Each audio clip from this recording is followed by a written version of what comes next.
Snake head ಯಾವ ತರ movement ಕೊಡುತ್ತೆ, ಯಾವ ತರ ಸ್ಟ್ರೈಕ್ ಮಾಡುತ್ತೆ ಅಂತ ನಿಮ್ಗೆ ನಾನು ತೋರಿಸ್ಕೊಡ್ತೀನಿ ಗೈಸ್. ಸೊ ಮೀನ್ ಸೈಲೆಂಟ್ ಆಗಿ ಕೂತಿದೆ, ಇವಾಗ ಅದನ್ನ ಟ್ರಿಗರ್ ಮಾಡ್ತೀನಿ. ಈಗ ಟೆಂಪರ್ ಜಾಸ್ತಿ ಆಗಿದೆ.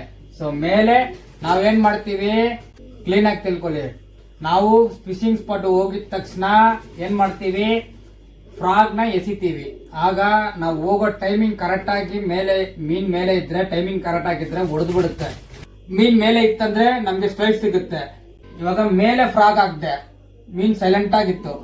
ಕೆಳಗಡೆ ಹಾಕಿದ ತಕ್ಷಣ ಅದು ಲೈಟ್ ಆಗಿ ನೋಡಿ.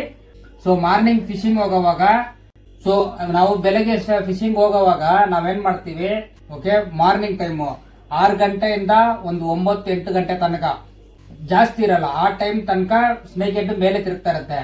ಅದ್ರ ಮೇಲೆ ಏನಾಗುತ್ತೆ, ಸ್ನೇಕ್ ಹೆಡ್ ಕೆಳಗಡೆ ಹೋಗ್ಬಿಡುತ್ತೆ ಡೀಪ್ ವಾಟರ್ಗೆ. ಆವಾಗ ನಾನೇನ್ ಮಾಡ್ತೀನಿ,